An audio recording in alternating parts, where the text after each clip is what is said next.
लेकिन जब उनके मन ने हार मान ली तो उन्होंने कहा कि हमारे घरों में तो हजारों वर्षों से श्लोक बजाए जाते हैं, गाए जाते हैं कि गुरु क्या होते हैं। उनके मन में, उनके मस्तिष्क में एक विचार कौंधा कि गुरु क्या होते हैं। गुरुर ब्रह्मा गुरुर विष्णु गुरुर देवो महेश्वर गुरु साक्षात पर ब्रह्म तस्मै श्री गुरुवे नमः। उन्होंने कहा कि बच्चा बच्चा ये श्लोक पढ़ता है तो एक गुरु में जब ये सारी शक्तियां होती हैं, जब एक गुरु शरीर में रहते हुए इन शक्तियों को धारित करता है कि ब्रह्मानी शक्ति है उसके अंदर, यानी उत्पत्ति करने की, पैदा करने की, वैष्णवी शक्ति है उसके अंदर, यानी जीवन को चलाने की, रुद्रानी शक्ति है उसके अंदर, यानी जीवन जो पैदा होता है उसका लय करने की। यहाँ तक कि गुरु में साक्षात पर ब्रह्म की शक्ति होती है, यानी ईश्वर की परम सत्ता की शक्ति होती है।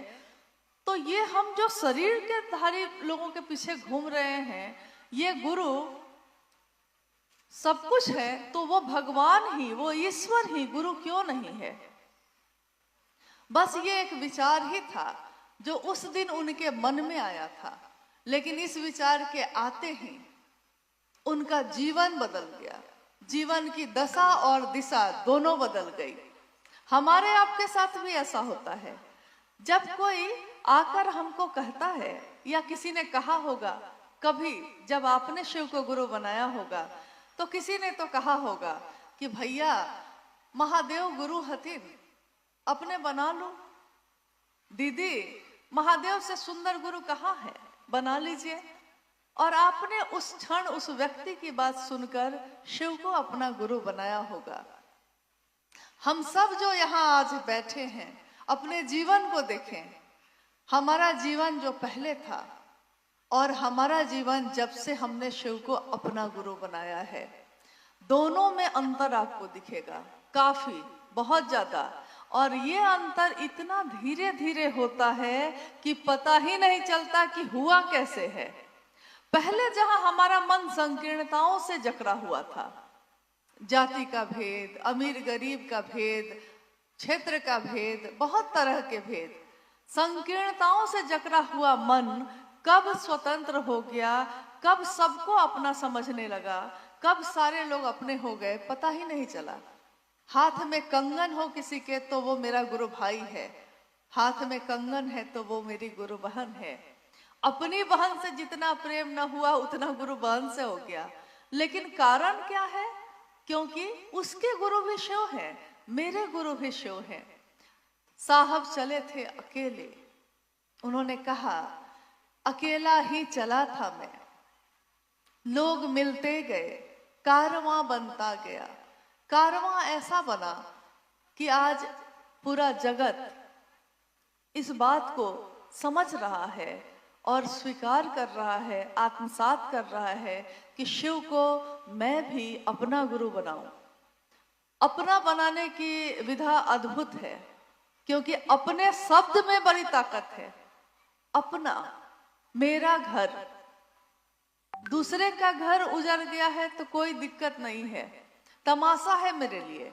दूसरे का घर अगर जल गया है तो मेरे लिए वो तमाशा होता है कि जाए हैं, गए हैं, देख लिया है, जल रहा है, अच्छा अच्छा जल गया, क्या करिएगा, मौसम ही ऐसा है, कह के आप वापस आ जाते हैं। लेकिन मेरे घर की दीवार में भी अगर कुछ लग गया है तो मन घोर हो जाता है। मेरा का तो ऐसा असर है कि साहब ने कहा कि छोटी से छोटी चीज भी जिसको आप अपना समझते हैं, वो अगर आपके मन को घेर लिया है तो आप उससे मुक्त नहीं हो पा रहे हैं। दुनिया कुछ भी हो जाए लेकिन मेरी चीज बची रहे। जब भी बाढ़ आती है, कभी कोसी क्षेत्र इस सब में अगर बाढ़ आ जाती है तो हर व्यक्ति ये सोचता है कि मेरा घर बच जाए। दूसरे का पति बीमार है तो कोई फर्क नहीं पड़ता, लेकिन मेरे पति को अगर छींक भी आ गई है तो नींद उड़ गई है कि पता नहीं इनको क्या हो गया। मेरा कितना अद्भुत है। साहब ने कहा इसी मेरे भाव को, ये अपना जो होने का भाव है, इसी भाव को महादेव के लिए ले आइए। और महादेव के लिए जब हम ले आते हैं, ये तीनों सूत्र जब हम करते हैं, महादेव की बात होती है, हम उस शिव से दया की याचना करते हैं। याचना भक्ति की अभिव्यक्ति मानी गई है। शिव से दया की याचना भक्ति की अभिव्यक्ति है। इसका अर्थ क्या है? क्योंकि सुनने में तो बड़ा अच्छा लग रहा है, लेकिन ये भक्ति क्या है, अभिव्यक्ति क्या है, दया की याचना क्या है? पहला सूत्र है ये। लेकिन साहब के जीवन के बारे में आपने जितना भी सुना है, जब उन्होंने शिव को गुरु बनाया, उसके 1 साल बाद 1975 में उनकी सांसों पे हवा के झोंके के साथ, हवा के साथ नमः आया और शिवाय उतर गया। लेकिन तीनों सूत्रों में वो तीसरे नंबर पे है। आया पहले वही था, फिर आकाशवाणी भी हुई जिसमें कहा गया कि जो तुम करते हो दूसरे को करने को कहो।